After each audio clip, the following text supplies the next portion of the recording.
podvig vere.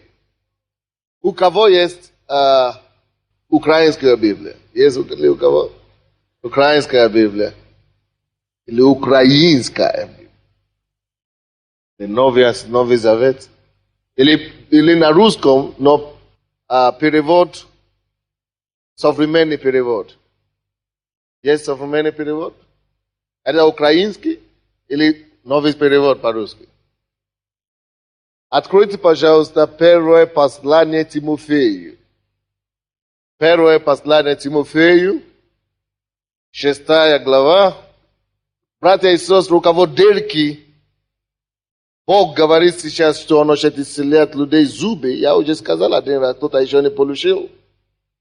Если у вас зубы болят, особенно конкретно, если у вас дырки, некоторые зуба правой стороны особенно, рта, то вы можете довериться Богу за полное пломбы сейчас неба. Бог имеет запасные части тела на небе. Кто знает об этом? Бог имеет запасные части тела. Бог, если Он создал нас, Андрей, если Бог создал тебя, как ты думаешь? Ты думаешь, Он не способен тебя исцелить? Или восстановить? Если Бог, Он есть Создатель, зачем мы плачем, когда врачи говорят, что нет надежды? Там, где заканчивается возможность врачей, там Божья возможность начинается. Поэтому, как бы ни было, не стоит расстраиваться. Пускай никто не падает духом, кто был в воскресенье. Пускай никто не падает духом. Поэтому положите руку и молитесь и скажите: Господь, я принимаю пломбы, я принимаю Божье исцеление, чтобы у вас не болело во имя Иисуса. У кого, может быть, кто-то есть в этом зале? Кто там плачет? Там мама есть? Позаботьтесь, пожалуйста. И Господь хочет исцелить также спина, нижняя, это радикулит у кого-то. Если у вас радикулит, особенно с левой стороны тела, положите руку, пожалуйста. Господь хочет исцелить вас сейчас. Слава Богу. Просто А также еще есть одна женщина, у кого кровотечение. Господь хочет исцелить кровотечение. Если у вас кровотечение, положите руку и просите у Бога, что Господь исцели меня. И Он прикоснулся к вам. Мы говорили о зубах. У кого-то здесь, который знает, что когда-то Бог его зубы вылечил или поставил пломбы.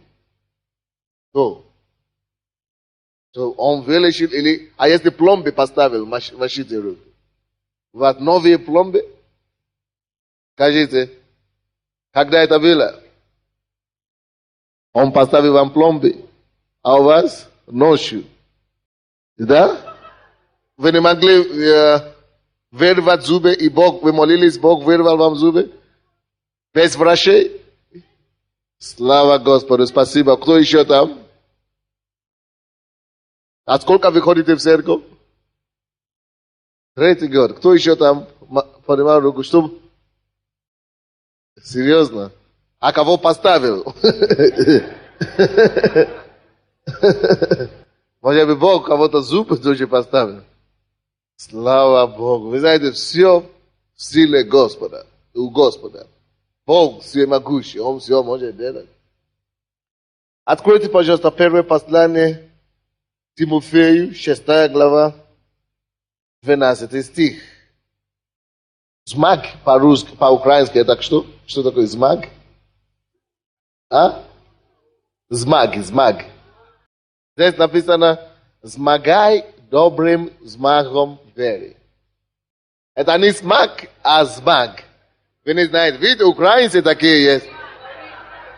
Вот у нас, все понятно. Тогда будем говорить по-русски.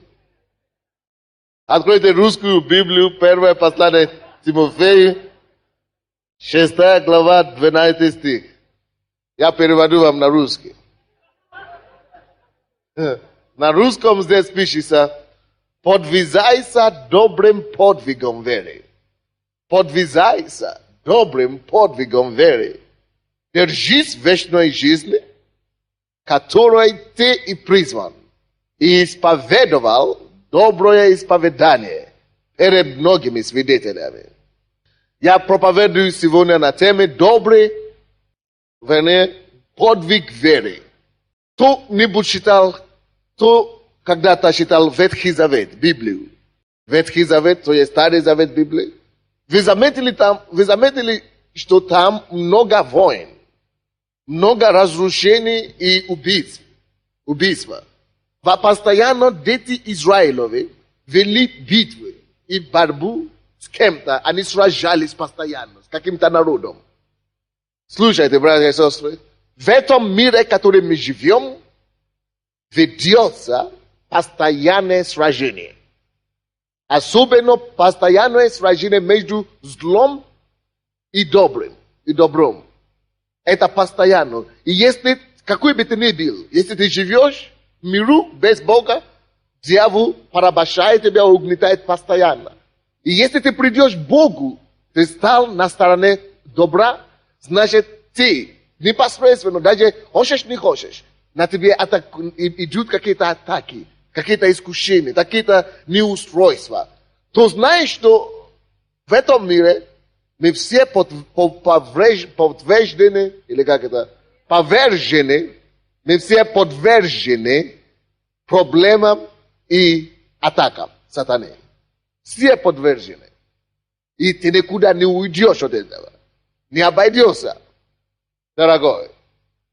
Но, в отличие от тех людей, которые жили в миру, они вернее до нас в Ветхом Завете, они сражали физически. Там написано зуб за зуб, око за око. Если ты мне ударишь, я тебе даю обратно. Если ты, побил мою машину, я тоже побил твою машину. Или что-то подобное. Око за око, зуб за зуб. Но в Ветхом Завете, и поэтому люди сражали постоянно, но была разница всегда, даже в Ветхом Завете, между Божьим народом и людьми, которые не служили Богу. Если вы служите Богу, если вы пришли к Богу, даже в Ветхом Завете, когда люди жили по закону Моисея, Бог всегда был и стоял на стороне своего народа.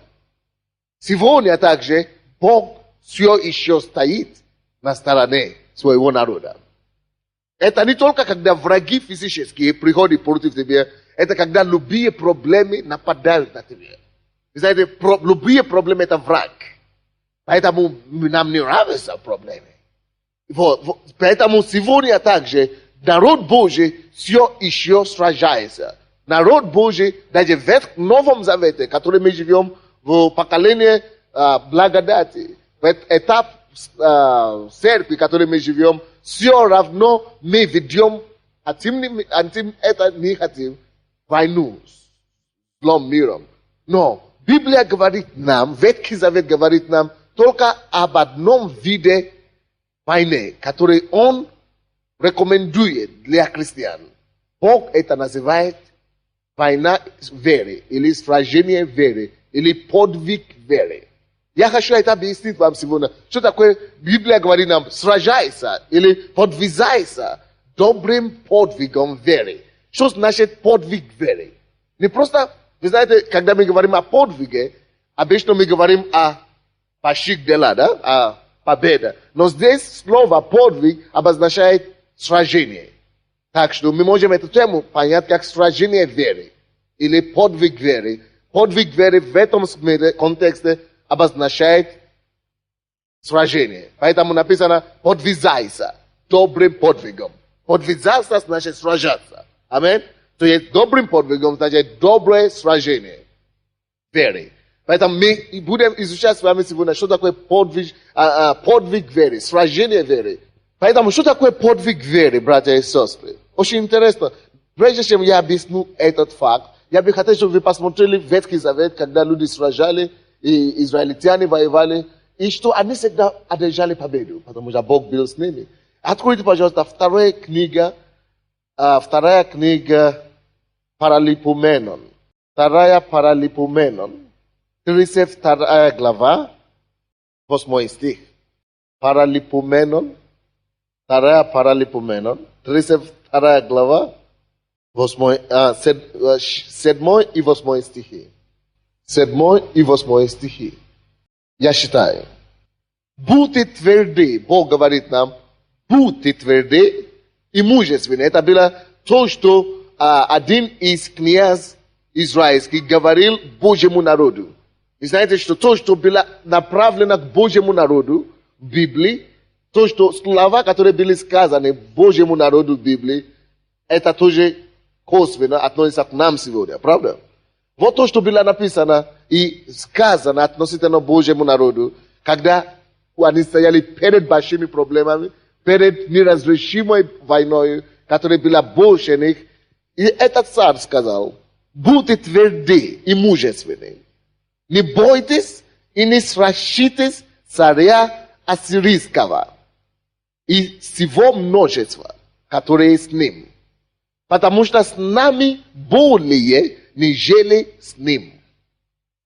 Братья и сестры, те же самые слова Бог говорит нам сегодня. Что Он говорит нам?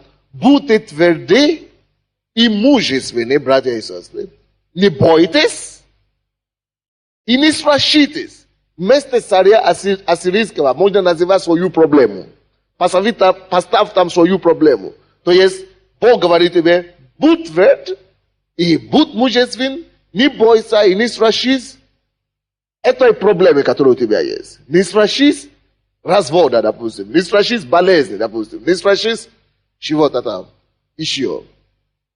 И всего множества неприятностей, которые есть с этой проблемой. Потому что с нами более, нежели с ним. С этой проблемой. С нами.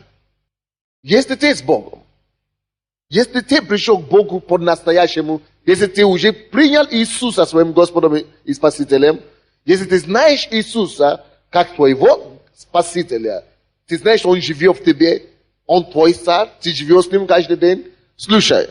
Братья и сестры, смотрите на меня внимательно и слушайте, чтобы это дошло до вас. Неважно масштаба вашей проблемы, неважно его размеры, ее размеры, и не имеет значения, насколько оно многочисленное. Или малочисленное, или могущественное. Братья и сестры, слушайте. Оно не важно и не имеет значения, потому что Бог на твоей стороне. Смотри на твою проблему пониманием. Библия говорит, без знания народ мой гибнет. Когда ты встречаешь свою проблему без знания, без определенным Божьим осознанием, без осознания того, что Бог говорит о тебе, тогда ты думаешь, что ты голый, тогда ты думаешь, что ты одинокий, тогда ты думаешь, что ты не справишься. Слушай, ты можешь справиться с любой проблемой, с любой размером и величиной, только потому, что Бог на твоей стороне. Пора тебе осознать это. Пора тебе проснуться и начинать видеть, что Бог говорит о тебе в Его Слове. Он говорит, будь мужественным. Ты не имеешь права бояться, если ты христианин, перед любой твоей проблемой и неприятностью. Ты не имеешь права трепетать или паниковать из-за любой проблемы. Если ты боишься и ты дрожишь, это только потому, что ты мало знаешь, кому ты пришел. Ты мало знаешь тому Богу, того Бога, которому ты служишь. Это трагедия. Поэтому Бог говорит, без знания Бога, без знания Слова Божьего, народ гибнет. Многие лежат в больнице сегодня, которые мучаются, не могут платить за больницу, не могут покупать лекарства, только потому что они не знают, что есть Бог на небе.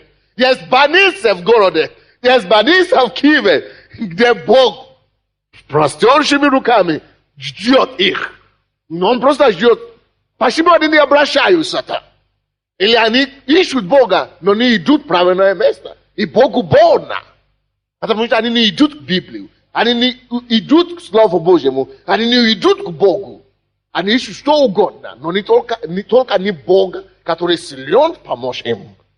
Это, к сожалению. И Бог печалится от этого.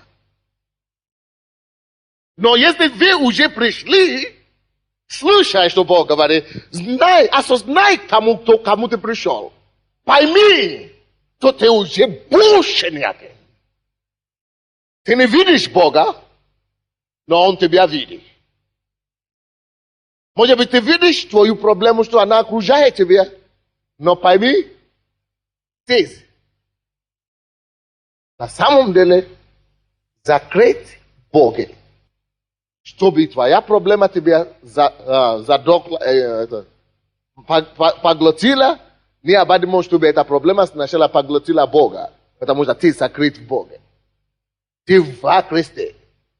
Это невозможно, дорогой. Поэтому Бог говорит здесь своему народу: будьте тверды и мужественны, не бойтесь. В воскресенье мы приняли решение с вами не бояться больше, отказаться от страха. Говорит, что бы это ни было, если я чувствую, что испуг подходит ко мне, страх подходит ко мне, я должен пойти к Богу молитве и молиться, пока этот страх не уйдет. Или открыть Слово Божие и размышлять, думать над этим Словом, пока этот страх не покинет меня. Мы уже не имеем права бояться. Это нехорошо. Если мы боимся, мы просто мучим себя. Мучимся, когда мы уже должны быть свободны от этого. Здесь Бог говорит: будьте тверды и мужественны, в 7 стихе. А в 8 стихе говорит: с ним месяца плоская. Это проблема, которая приходит к тебе, она плоская. А с нами Господь Бог наш, чтобы помогать нам. Скажите мне, пожалуйста, по какой причине Бог с нами? Посмотрите на свою Библию. Смотрите на свою Библию. Неужели только один смотрит на свою Библию? 8 стих. Бог наш с нами. Чтобы что? Чтобы помогать нам. Скажи твоему соседу: Бог не зря с тобой. Скажи другому соседу переди или сзади, что Бог с тобой, чтобы тебе помогать. Скажи соседу: Бог с тобой именно, чтобы тебе помогать. Теперь представьте себе в этой проблеме, которая у вас есть. Теперь представьте, это неприятность, это неразрешимая ситуация. И смотрите на эту проблему с презрением сейчас.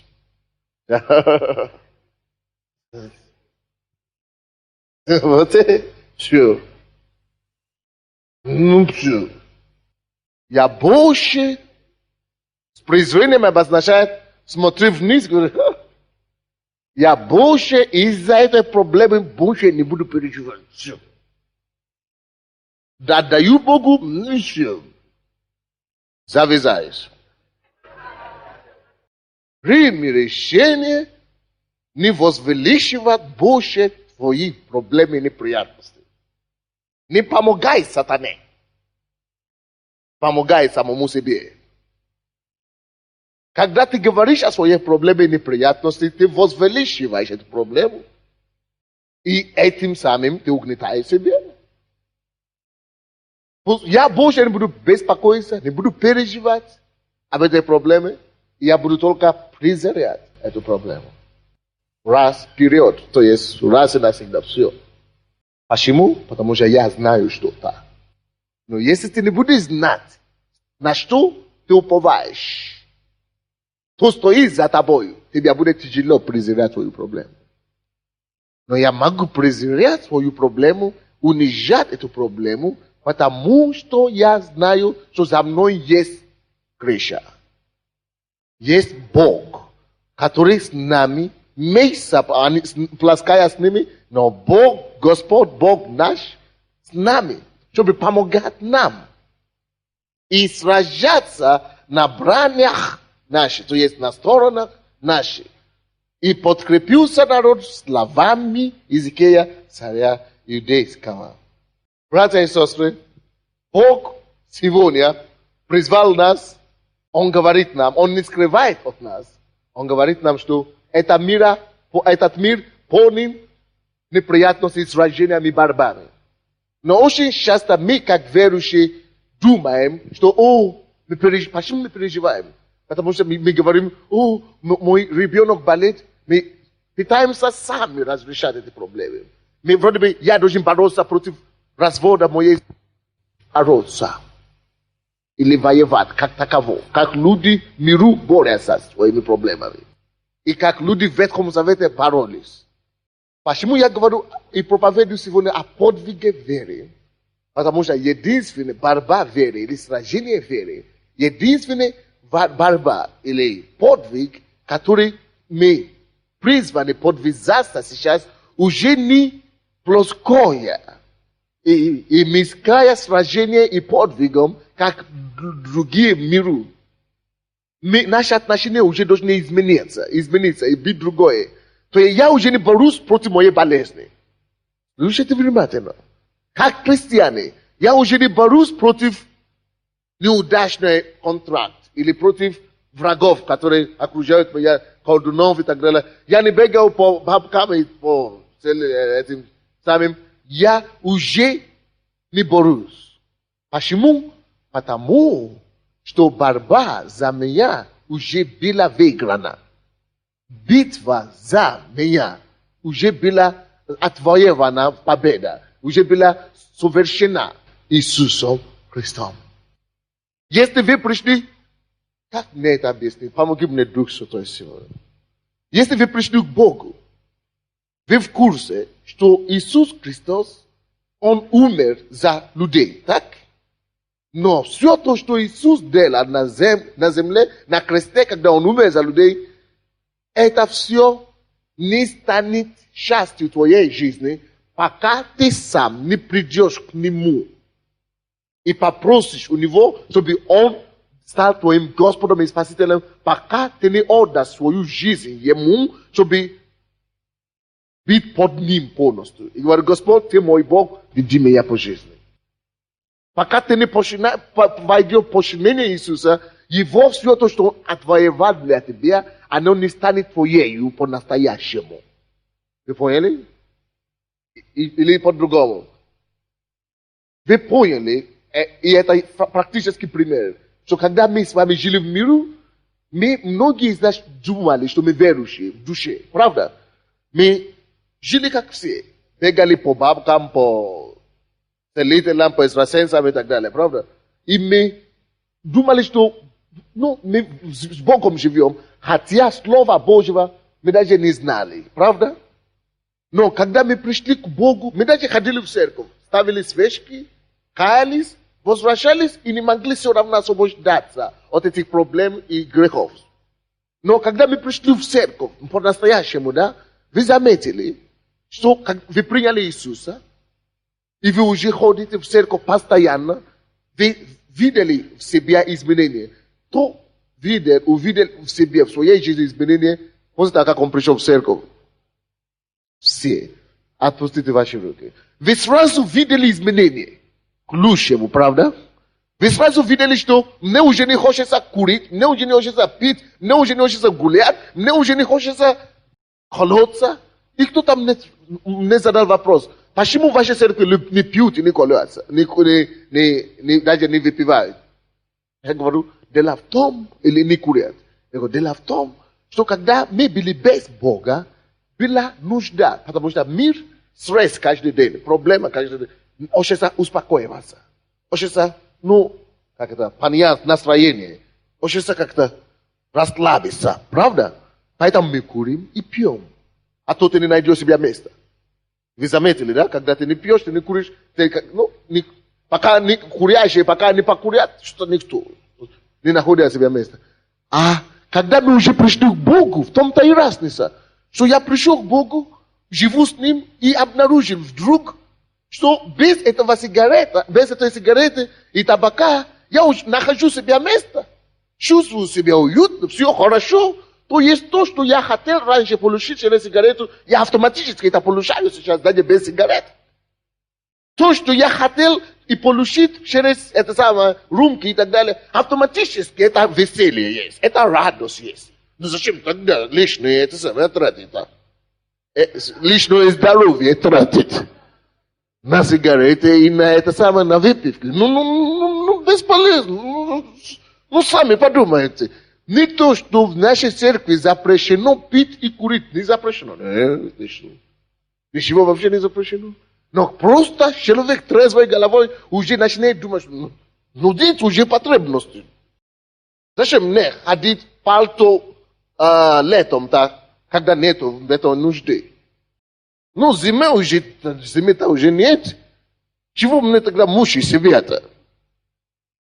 Ну, то есть, что тут? То есть то, что меня толкнуло и толкало к тому, чтобы это вещи имекаты все различные употреблять, теперь уже не толкает. Уже нету нужды в этом. Поэтому мы и не пьем, и не курим. То есть, почему мы сразу получаем такую победу над грехом? Братья, потому что мы пришли к Богу, каялись, покаялись в своих грехах и начали служить Богу искренне. Так? И мы знаем, что Иисус, Он умер за мои грехи. И поэтому мы сразу покаялись и получили освобождение от грехов. Но слушайте, братья, Иисус, Он умер не только за твои грехи. Слушайте, Иисус, Он пошел на крест, Его распяли, на Него плюнули, плевали, Его били, над Ним издевались. Не только, чтобы твои грехи были прощены, над Ним издевались, Он страдал и мучился, чтобы ты мог ходить в этой жизни не только над грехом и привычками, но чтобы ты мог ходить победоносной жизнью.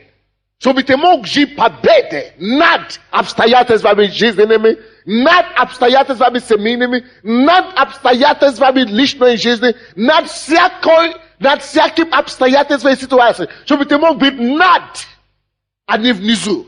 Чтобы ты мог, благодаря вере, через веру, одолевать беспрепятственно и без проблем всякой трудности, с которой ты будешь встречаться в этом мире. То есть таким образом, как ты, допустим, победил твою привычку и свой грех, когда ты пришел к Богу, и ты начал ходить над этими проблемами, то это также возможно, чтобы ты имел победу по повседневной жизни, над повседневными проблемами. На самом деле, это правда. Я вам это покажу в Библии. Чтобы вы это поняли, что, я могу каждый день ходить над проблемами, над грехом, над этими самыми, любыми семейными или проблемами на работе или в миру. И это не говорится о том, что уже не будет искушений. Это не говорится, вовсе не говорится о том, что в семье у меня уже не будет неприятностей. Нет, в том-то и дело, что эти неприятности все будут каждый день. Каждый день будут сражения. Но уже не я буду бороться, как я раньше воевал против них.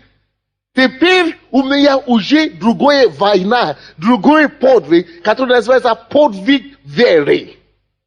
Называется подвигом веры. Что есть моей верою я могу одержать победу постоянно над этими проблемами, которые приходят против меня.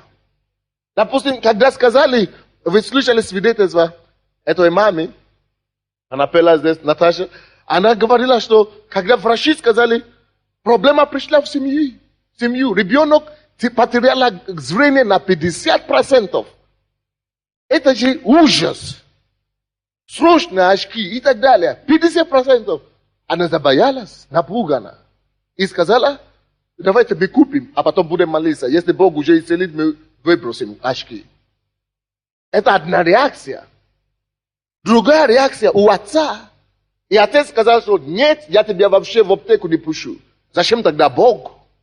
Давай будем молиться, пока Бог не исцелит этого сына. они молились, они даже обратились ко мне, эта жена сказала, пастор, давай будем молиться за сын, но я ищу, чтобы вы помолились за ребенка, но мой сын, это мой муж, не пускает меня обратиться к вам. Он говорит, что мы сами будем молиться. Я говорю, правильно, пока муж не пустит, я не буду молиться. Надо слушаться мужу. Сами молитесь. Зачем вы уже ходите в церковь столько времени? Ребенок уже ходит в церковь. Пускай сам молится. Есть Бог, который отвечает. Есть Бог для всех, не для пастора только. Поэтому мы не делаем пастора идола. Или культ личности. Или целителя превращаем его. Это Иисус целитель. Вы поняли?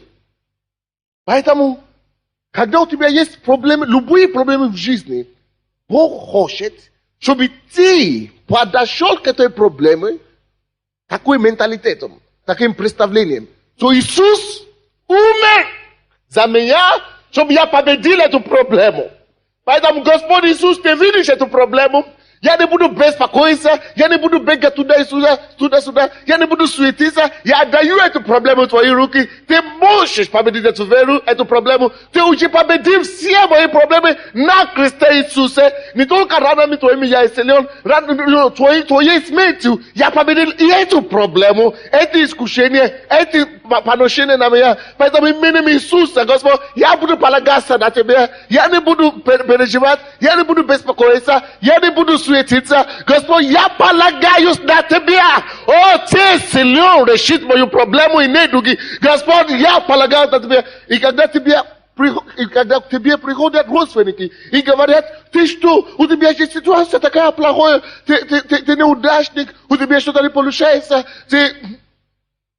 когда давление приходит от друзей, от родственников, что ты посмотри, на кого ты превратился, посмотри, какой депрессия у тебя есть. Ты говоришь, слава Богу, что да, это действительно плохая ситуация. Я вижу, что все плохо, я не могу ничего делать, но я имею Бога. Я верю в Бога, который все может делать. И поэтому я принял решение не переживать за эту проблему. Я принял решение полагаться на него. Я не буду даже смотреть на мои обстоятельства, насколько оно ужасное, оно плохое. Я буду смотреть на Бога, который могущественный делать, изменить эту ситуацию, который может все превратить назад, который может возвратить все назад. Я буду верить в его. Я буду на него смотреть лучше. Вот это вера. То, что ты утверждаешь, это есть твоя вера. И это есть подвиг, сражение веры. То есть сражение, которое было в миру раньше. Туда-сюда. Это вообще в основном сражение денег в миру. Но здесь это сражение веры. Власть веры. Насколько ты можешь устоять твоей вере, утверждая, что Бог больше твоей проблемы. Насколько ты можешь устоять в этом? Но если ты устоишь один день, и второй день говоришь, о Боже, я не знаю, я уже устаю, дьявол воспользуется ситуацией. Он приходит и подавляет тебя полностью. Потому что ты отступился. Ты дал место ему. Поэтому Бог говорит, не давайте место дьяволу. Будь устойчивым в твоей вере. Будь твердым в твоей вере. Это то, что мы называем сражение веры, подвиг веры. Когда все ситуации, все обстоятельства говорят тебе одно, и ты утверждаешь себя то положительное, то позитивное, которое Бог заповедал и говорит, и обещал, и заповедал тебе. Вы не поняли? Откройте тогда 1 Иоанна 5:4. Первое послание Иоанна 5:4. Сражение веры. Это наше сражение. Мы уже не воюем против плоти и крови. Мы уже не воюем, как люди в миру. Мы уже не беспокоимся и нервничаем, и материмся и так далее. Нет. Мы уже прошли всего этого. Потому что Бог одержал победу. Аллилуйя. Откройте, пожалуйста, первое послание Иоанна, 5 глава. 4 стих и 5 стих. 4 стих, давайте будем читать. Ибо всякий, рожденный от Бога, побеждает мир.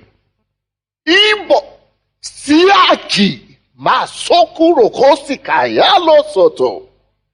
Ibo siaki każdy любой человек, кто рожден от Бога, побеждает любые проблемы в мире, побеждает болезни в мире, побеждает давление в мире, побеждает инфляцию в мире, побеждает экономическое неустройство в семье.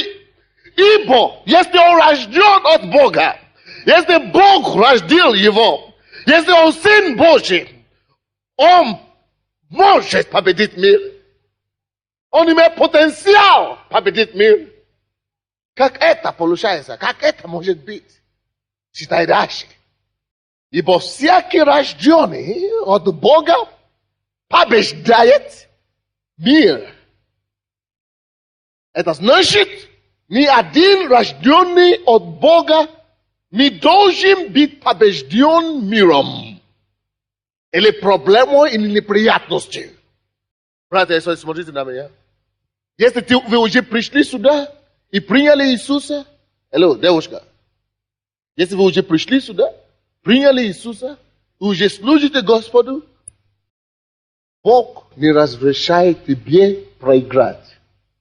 И Он уже приложил дорогу тебе победить. Очень простую дорогу. Серьезно? Да.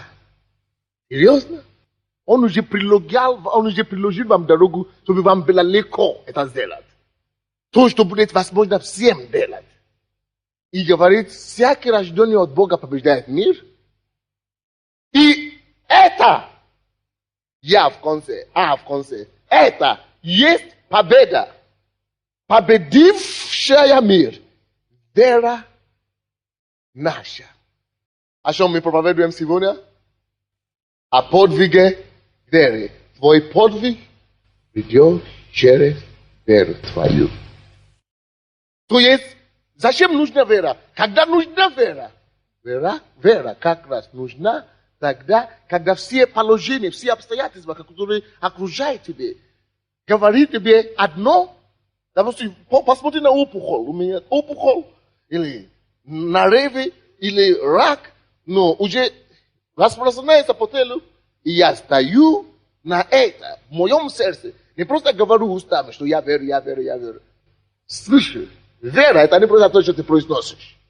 Да. От избытка сердца говорят уста. Поэтому сначала убеди себя, что ты уже не сомневаешься. Убеди себя сначала, что Бог может решить эту проблему. Убеди себя внутри, утверждайся внутри себя, что я знаю, и тогда начни говорить. А как ты можешь убедиться, укрепиться и верить, что Бог способен тебе помочь решить эту проблему? Это тем больше ты общаешься с человеком, тем больше ты доверяешься ему. Допустим, есть люди некоторые, которые, ты знаешь, если он тебе скажет, приди завтра, я тебе верну долг. Или если он тебе скажет, дай мне 50 рублей, я тебе отдам завтра. Потому что вы уже знаете его, вы можете тут же знать и сказать, нет, если я ему дам, завтра будет следующий год. А есть другие. Допустим, потому что вы меня знаете, я могу подойти к вам и говорю, дайте мне 50 рублей, и завтра я тебе дам. Может быть, ты знаешь, что нет, если это сказал, что он не даст завтра, он даст. Только если он забудет, он даст. Не будет следующий год. Откуда ты можешь знать разницу? Потому что ты общался с ними. Слушай, причина, почему ты знаешь голос человека, который звонит по телефону, это потому, что ты уже с ним очень много общался раньше. Когда моя жена звонит, я вам честно скажу, я не перепутаю голос. Потому что я с ней живу каждый день. Я много раз слышал этого голоса. Аминь. Чтобы довериться Богу тоже, чтобы довериться Богу, нужно, чтобы ты также с Ним, с Богом, побольше общался. Нужно, чтобы ты побольше слышал Его голос. Тем больше ты будешь слышать голос Божий, Слово Божие, тем больше ты можешь доверяться Ему. Поэтому, когда ситуация, положение давят на тебя, тебе тяжело, ты говоришь, нет, я Его знаю. Он не подведет. Даже если он пока вроде бы он не молчит или не отвечает, если он не подведет, он еще поможет. Потому что я знаю Его голос. Его Слово наполнен смея. Я наполнен Его Словом. Поэтому написано в Римлянам 10:17, что вера приходит от слышания Слова Божьего. Братья, как ты можешь утвердиться в вере? Написано, что вот вера, победившая мир. Вера, вот победа, победившая мир. Вот вера ваша. Вера ваша есть победа, победившая мир. Как мне эту веру увеличивать? Да, я могу просто говорить, я верю, Бог мне поможет, а твое сердце пусто. Дьявол знает, что, и Бог тоже знает, что ничего там не будет. Вы понимаете меня? Вот почему нам, братья и сестры, Бог говорит нам, всякий рожденный от Бога побеждает мир. Это должен тебе принести покой. Это должен тебе принести успокоение. Это должен тебе принести мир и отдых в Боге. Now, что есть победа, победившая мир? Вера наша. Поэтому все сражения, которые у нас есть в жизни, вокруг этой истины. Сколько я могу полагаться на Бога и стоять, что Бог все равно мне поможет. Насколько, вы знаете, братья и сестры, вы знаете, что очень часто мы хотим верить. Мы говорим, я знаю, что Бог может, но не могу. Почему-то сомнение все равно. Но почему-то вы не можете довериться. У вас бывает такое? Да, это потому, что для этой проблемы, конкретной проблемы, уровень вашей веры, который у вас на данное время, меньше этой проблемы, для этой проблемы. И для этого нужно просто увеличивать уровень своей веры. Вот почему мы ходим в церковь, чтобы слушать Божье Слово, чтобы копаться Божье Слово. Это один способ, как увеличивать уровень твоей веры. И ты видишь, что после какого-то времени, ты видишь, что теперь я знаю, что Бог это сделает. Такой мир приходит, покой приходит. Потому что твоя вера уже выросла больше, чем этой проблемы. Или это один способ, через Слово можно поднять твой уровень твоей веры. Или ты можешь понимать уровень своей веры тоже через личного общения с Богом. Когда ты больше с Богом, когда ты больше присутствуешь Божье, ничего тебя больше не пугает. Потому что Бог есть любовь. А любовь изгоняет всякого страха. You know? 1 Коринфян, Иоанна 4, 7, 8, 9. Любовь. Бог есть любовь, и любовь изгоняет всякого страха. Еще Божье присутствие наполняет тебя уверенностью. А Боге, верой. Почему это будет наполнять тебя верой? Потому что когда ты с Богом общаешься, ты молишься с Богом, тем больше ты общаешься с человеком, тем больше ты его знаешь. А если Бог есть истина, тем больше ты общаешься с Богом, тем больше ты можешь доверяться Ему. Вы знаете, что Бог все равно все может, Он всемогущий. Но наша проблема в том, что мы не уверены, мы недостаточно это знаем. Мы думаем, что я это знаю, конечно, да, это здесь, в голове. Но в твоем сердце, в твоем духе, если этого нет, ты не сможешь верить Богу на этой проблеме. Поэтому мы молимся, поэтому мы постимся, чтобы поближе быть с Ним. Поэтому мы молимся много-много, потому что тем больше я буду молиться, проводить в молитве, тем больше я Его знаю, тем больше я приближаюсь к Нему. А если я приближаюсь к Нему, тем больше эти проблемы мои становятся меньше, и тем больше моя вера возрастает, чтобы побеждать проблемы, которые в этом мире. Всякий рожденный от Бога побеждает мир. Как Иисус сказал, ты можешь преодолеть эти проблемы твоей жизни. Ты можешь. Оно преодолимо. Скажите соседу, эта проблема преодолима. Эта ситуация разрешима. Скажите соседу так. Эта проблема твоей жизни разрешима. Она преодолима. Сия есть победа, победившая мир, вера наша. Библия говорит, там, откуда мы начали, 1 Тимофей 6:12. Подвизайся добрым подвигом веры. Бог только одной сражение призывает нас подвизаться. Только добрым подвигом веры. Только подвиг веры. Когда у меня есть какая-то проблема в жизни, и когда сваливается на меня какие-то нерешимые проблемы, я сначала молюсь. Почему я молюсь? Не потому что Бог не в курсе. Вы слышите? Не потому что Бог не знал, что у меня есть эта проблема. Но потому что я хочу, чтобы моя вера возросла до такой степени, чтобы получить у Бога ответ. Бог знает, но я не могу собрать у него ответ. У него тоже ответ готов. Очень часто мы думаем, все, я уже промолился, все. Но я верю все равно. Мы так говорим, и вроде бы знаем, мы знаем, что это решено, а потом проходит время, мы не видим какой-то видимый результат, и эта проблема усиливается. Вроде бы я верил вчера, а потом сегодня я уже не верю, вера уже качается.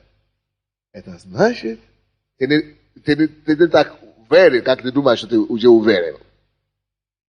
А если ты уже уверен, до конца уверен, чтобы твоя вера уже не колебалась, тогда ты знаешь, что эта проблема уже под твоими ногами. Но если ты сегодня веришь, завтра сомневаешься, сегодня веришь, или позавчера верил, вчера сомневался, сегодня опять уже верил. Потому что проповедь слышал. Это потому, это моментальные такие спешки, такие сиюминутные реакции, что я верю, сегодня я не верю. Это сиюминутные такие реакции мозга и разума. Но чтобы это было утверждено в твоем сердце, в твоем духе, надо, чтобы ты вошел к Богу, чтобы ты промолился достаточно трактивно, чтобы никакие волны и потопы не сбили твою веру. Или иногда действительно ты уже уверен и уверовал, что Бог это сделает, и все равно, когда толпы поднимаются и волны поднимаются, ты начинаешь чувствовать, что твоя вера опять качается. Опять сомнение приходит. Тогда схватись за Словом Божьим опять. Откуда ты получил уверенность первый раз, иди за подкреплением. Или иди к Богу молитвы. Откуда ты получил уверенность первый раз, вернись туда. Иди к Богу опять и получи тоже подкрепление веры. Чтобы твоя вера не снималась, не снижалась под проблему опять. Но чтобы твоя проблема, твоя вера всегда была над этим обстоятельством, над этой проблемой. Тогда ты знаешь, когда ты можешь держать и поддержать твою веру на этом уровне, над этой проблемой, тогда, слушай, никуда она не денется. Это проблема. Я не знаю, если вы понимаете, что такое подвиг веры. Добрый подвиг веры – это то, что Бог призвал, Он уже дал нам победу. Слушайте, реальность заключается в том, что победа уже завоевана. Первое послание Петра 2:24. Быстренько давайте откроем. Первое послание Петра 2:24. Здесь написано, допустим, Он, Иисус Христос, грехи наши сам вознес телом своим на дерево. Так? Дабы мы, избавившись от грехов, жили для правды, ранами Его вы исцелились. Иисус Согласно этого места Писания, его уже распяли, брат Генри, чтобы мы жили над грехом, правда? Его уже распяли, чтобы мы, освободившись, написано, освободились от греха и жили для правды. Братья и сестры, но, несмотря на это, многие еще продолжают бороться с грехом, и чтобы жили, им тяжело жить для правды. Почему? Потому что их верою они не берут это. Это уже совершено. Победа над грехом – реальность, она совершена. Твоя вера получает, и не надо тебе бороться с грехом. О, я не могу бросить курить. О, я взял пост на 40 дней или на 20 дней. О, я не могу бросить. Тебя не надо, слышишь, успокойся. Тебя не надо сражаться, Боже. Посмотри, это проблема в Библии. Это есть. Иисус уже победил эту проблему через крест.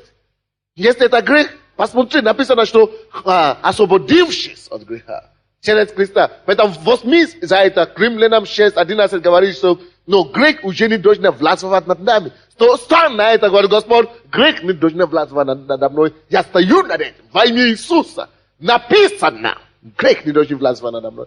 То есть, это твоя вера. Когда это грех подходит и сбивает тебя, ты говоришь, нет, написано. То это сражение веры. Ты стоишь опять. Ты утверждаешься опять верой. И этой верой ты берешь победу. Если у тебя депрессия, допустим, или беспокойство, тебе не надо сражаться с депрессией и бессонницей через таблетки.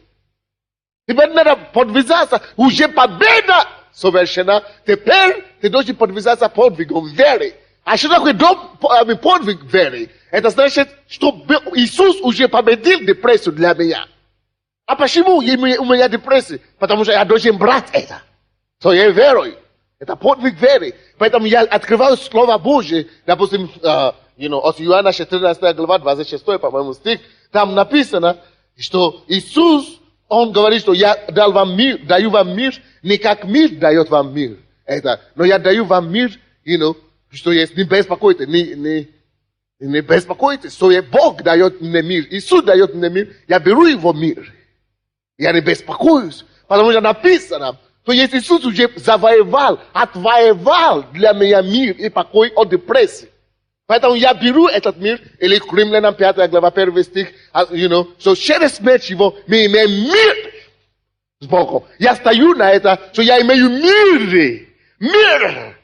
То есть депрессия, я отказываюсь от тебя. Я запрещаю угнетение душевное во имя Иисуса, потому что написано, Римлянам 5 глава 11, что я имею мир через смерть Христа. Во имя Иисуса. Твоей верой, когда ты это говоришь, хотя тебе тяжело, ты чувствуешь, что одиночество чувствую, я не знаю, депрессия такая подходит. Когда ты вспоминаешь Слово Божье, ты просто берешь. Иисус уже сделал, уже отвоевал мир для тебя. Если даже у одного человека есть мир в христианстве, через Христа, это значит, и другие могут иметь мир через Христа. Допустим, если у тебя болезни, ты говоришь, что болезнь съедает меня и так далее. Если Иисус мог кого-то освободить, это значит, это сработает для тебя от болезни. Написано, ранами его я исцелен. Тебе не надо бороться сам, плачами, слезами против болезни, не переживаниями и суетами. Тебе не надо этими способами бороться, Боже. Мы уже не боремся как таково. Мы уже боремся подвигом, сражением веры. То я просто говорю, что я верю. Очень многие говорят, я верю, ранами Иисуса я исцелен, ранами Иисуса я исцелен, ранами Иисуса я исцелен, как будто они занимаются спортом. Не об этом речь. Тебе надо внутри себя убедиться в том, что ты уже веришь, что я ранами его действительно я исцелен. Я это вижу. Я вижу его раны, я вижу мое исцеление. Ты видишь это. Когда это станет реальность внутри тебя, тогда ты будешь это исповедовать. Если ты не уверен внутри, просто так говорить, это все равно не делает ничего, никакую пользу. Поэтому увеличивай твою веру. Проведи Божье время с Богом или Словом Божьим, и ты увидишь, что твоя вера поднимется, ты тогда сможешь брать твое исцеление. Понимаете? Если у тебя проблема в семье, или с родственниками, которые больные или не спасаются, ты стой над Словом Божьим и говори: Господь, написано, спасешься ты и весь дом мой. Спасешься. Поэтому Господь, я стою на это. Многие из нас там так говорят, мы стоим на это: Господь, спасешься я и весь дом мой спасется. Но только словами. О, Господь, я верю, все равно я верю, а в душе, внутри ты сам знаешь, что ты не веришь. Кого тогда обманываешь-то? Но если ты будешь знать, или ты будешь понимать свою веру, а как понять свою веру? Общайся больше с Богом, общайся через Слово, молитву и так далее, твоя вера поднимется. И ты тогда просто будь в мире. Когда ты знаешь, что я это имею, все равно в духовном мире, тогда тебе не надо беспокоиться больше. Ты имеешь, значит ты имеешь. Период, то есть все. Да, отпечатано. Я принял это мое, я это еще не вижу, но оно сделано, решено. Я помню 2 недели тому назад, или 2 недели, по-моему, я подошел к одной сестре по поводу сына, который... Я знал, что они молились уже об этом, которые не берут в армию, или они хотят поменять место в армии, чтобы переселили. Видимо, они молились, но однажды я спал ночью, и я слышу голос: скажи маме Таня, что вопросы Андрея уже разрешен, но, может быть, не надо это провозглашать только потому, что, чтобы, когда документы получите, это было 2 недели тому назад. И я тогда звонил, я слышал такое, когда я спал, что это вопрос уже разрешен, но просто документы где-то придут. Это значит, это есть тот момент, когда их вера уже достигла действительно Богу. Аминь. Они уже теперь уверовали в это. То есть, это прорвалась вера.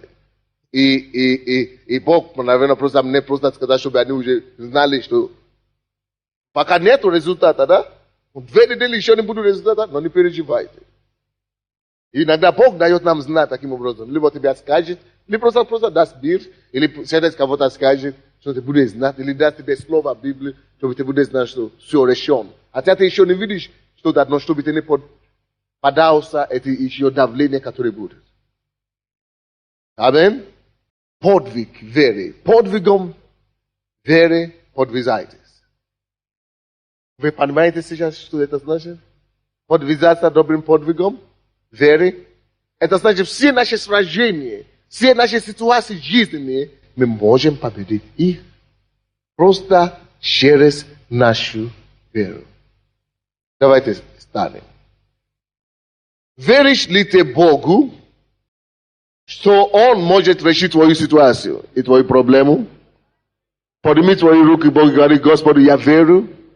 И скажи твои проблемы тоже, что в имени Иисуса ты никто унижай, презирай на твои проблемы.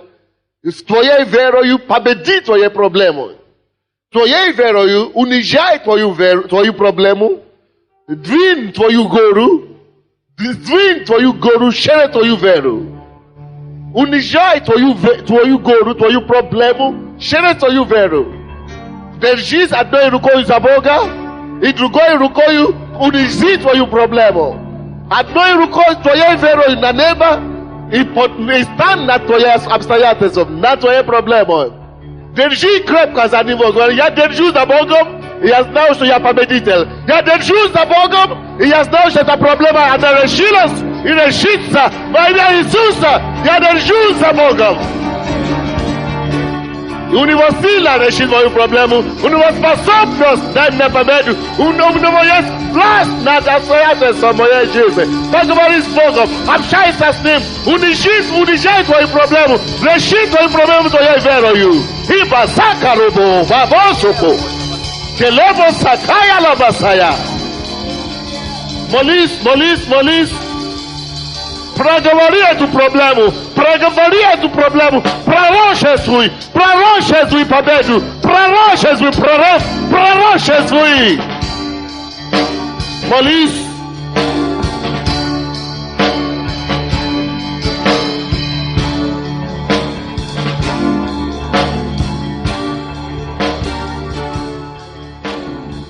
Давайте будемо молитися. Господь, я буду подвизаться подвигом веры. Я принимаю решение Божие. Не стать ниже моей проблемы. Но Господь, Ты со мною. Вместе с Тобою я больше любой проблемы. Я победю любую проблему. Преодолею любую проблему. Именем Иисуса Христа. Ибо всякий рожденный от Бога побеждает мир. Я побеждаю этот мир. Именем Иисуса. Потому что я рожден от Тебя. Я рожден от Тебя. И Господь, моя вера даст мне эту победу. Моя вера не угаснется, не угасится. Моя вера будет расти больше и больше. Через мое отношение с Богом, через мое отношение с Словом Божьим, через мое прославление Богу, моя вера не угаснет. Но через мою веру я преодолею всякие неприятности и всякие сатанинские атаки.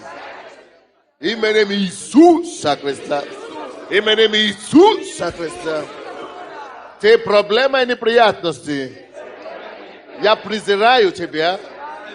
Ты подо мною, под моей ногою. Во имя Иисуса. Я больше Тебя. Я не буду плакать больше из-за Тебя. Слава Тебе, Господи. Во имя Иисуса. Во имя Иисуса. Во имя Иисуса. Hey, victory, victory, victory. Victory, victory. Поднимите свои руки, я буду молиться за вас. Господь, Ты слышал исповедание веры Твоего народа. Я молюсь, чтобы никто из слышавших эту проповедь не проиграл больше сатаны в этом мире, чтобы мы все держались исповедания веры, и чтобы мы все побеждали подвигом веры во имя Иисуса. Мы благодарим Тебя за все проблемы и обстоятельства в нашей жизни. Господь, мы отдаем эти проблемы Тебе. Мы отдаем эти обстоятельства Тебе. Они не наши, они Твои, Божьи. И мы не берем ответственности за них, потому что Иисус понес наши немощи, болезни и проблемы на кресте Иисуса. Через Его смерть мы имеем победу. Через Его смерть мы имеем освобождение от всяких недуги проблем. Поэтому, Господь, мы доверяем Тебе. Мы не будем отрицаться от Тебя. Мы не отречемся от Тебя, Боже. Мы будем доверяться Тебе. И вера, и надежда наша не постижает, и мы не рассчитываемся во имя Иисуса. Я благодарю Тебя. Если какие-то сатанинские давления в жизни людей, я запрещаю во имя Иисуса всякие угнетения, всякие давления. Я повелеваю всяким делам дьяволам остановиться во имя Иисуса. Я разрушаю депрессию, опрессию, угнетение, всякие неудачи, болезни, недуги. Именем Иисуса, выйдите вон, остановите ваши угнетения, ваши злые дела во имя Иисуса. Пускай придет прорыв в личной жизни, в семейной жизни, в бизнесе, в работе. Прорыв! Победа во имя Иисуса Христа. Прорыв! Мы благодарим Тебя, что Ты уже услышал нас, Господь. Слава Тебе, Боже. Во имя Иисуса Христа. Аминь.